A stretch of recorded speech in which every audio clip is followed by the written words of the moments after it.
Hi everyone and welcome on to today's call. Delighted to be joined today by Warren Bongard, who's the president and co-founder of ZSA. Warren, thanks ever so much for joining us today. Do you want to start by just telling us a little bit about your company? Thank you, Tony, and thanks for having me on. I really appreciate it. Our company is a legal recruitment firm that was started in 1997, Canadian exclusive, so we're in 4 cities in the country. And our market focus is exclusively legal. So that would include anything from admin support in law firms and law departments, as well as lawyers in law firms, all the way up to senior partners. Fantastic. And I can imagine that, like a lot of industries, the legal profession has been changing quite a bit. To what extent have virtual law firms emerged to compete with the big name brands? And do you think this kind of trend is going to accelerate over time? I actually do, and it was accelerating even before March. To me, March 16th is a date that sort of stuck in my mind as the date we closed our offices. And so pre-March 16th, I would say that, virtual law firms, which is not really the official term that they go by LPOs or other forms of law firms. But what essentially they are low overhead sole practitioners that are all working together.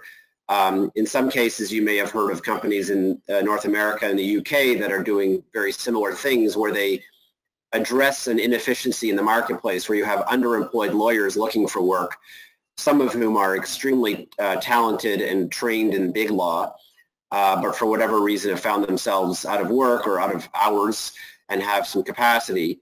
So the collection of these lawyers have been providing services for years now to companies on a reduced hourly basis that what big law would otherwise charge.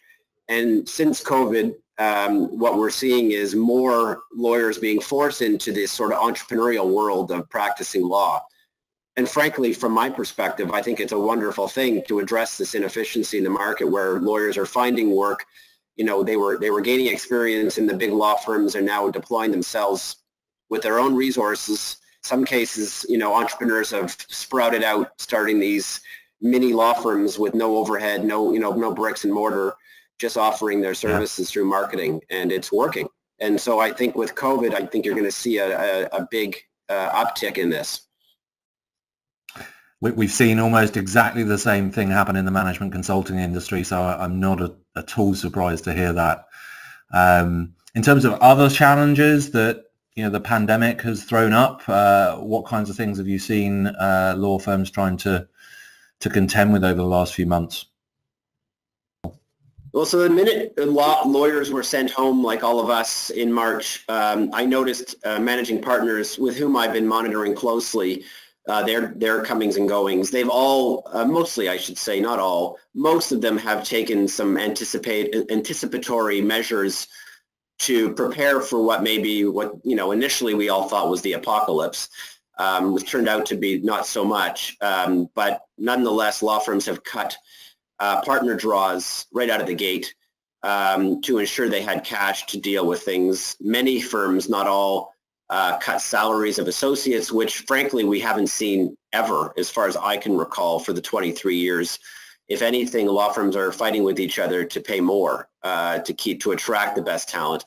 And now you see across the board many firms cutting back on salaries. And lastly, I would say they've even cut back on some administrative support just to manage expenses. And so to give you a summary though, and in fact I just had a phone call yesterday with a partner from a major law firm.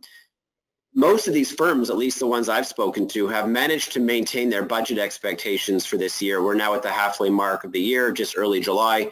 And not because their revenue has maintained itself based on budgets, but the profits have. And what I mean more particularly about that is that their expenses are down significantly. And so that's enabled them to manage with less revenue, which I do think is across the board a fact. I find it hard to believe that firms have maintained their revenue expectations throughout. But those that I've spoken to said they're impressed and they're relieved to see that their numbers each month as they come in since March have been manageable and they've been better than expected. Interesting. And in terms of recruitment specifically, have you seen this having more of an impact at sort of partner level or more at the junior ranks? Yeah, it's a good question. On the junior ranks, I think we're seeing a bit of a shutdown, and it's been going on. You know, you see a hiring freeze. We've seen a hiring freeze across the board in many law firms where they're just trying to figure out what to do with their existing associates that may not have enough work. So it's either a redeployment of skills within the firm. But at the partner level, and more interestingly, I see firms being more opportunistic. And so what I mean by that, I think some firms realize they may be in a better financial scenario than in others, in which case this may be an opportunity to go and recruit those folks that you might have not otherwise had a chance at 6 months ago. And so I hear from managing partners telling me, you know, keep me in mind. I want to hear from you on, you know, various partners that might be looking to move. Frankly, one of the challenges in that is that firms that have instituted these sort of cash preservation measures have to be holistic on that and be fair to all their current partners, but all their lateral partners as well. And so that has an impact on recruitment, of course. But by and large, we're busy on the partner side, and that's good news for us, because I was a bit concerned in March whether we would be doing anything at this stage. But luckily, we've maintained the pace, so that's great. Yeah, it's really great to hear, Warren. Really interesting insights about the market. If either candidates or employers would like to contact you, find out more, do you want to direct them to the website or a phone number or anything? Yeah, it's a pretty self-serving website. It's www.zsa.ca, and for our American friends, it's zsa.ca. And we've got a pretty robust website with a lot of postings and tools to help people build resumes. And we're frankly, I spend most of my time talking to people with no expectations whatsoever, Tony. I'm more than happy to talk to people about how to prepare a resume, give them some tips, and we'll tell them quite candidly if I think I can help them. And if I can't, I'm still happy to speak to them. And that's, in my view, it's about, you know, goodwill building more than anything else. So, absolutely. Well, thanks ever so much for your time, and have a great rest of the week, everyone. Bye for now. My pleasure. You too, Tony. Thank you so much for having me.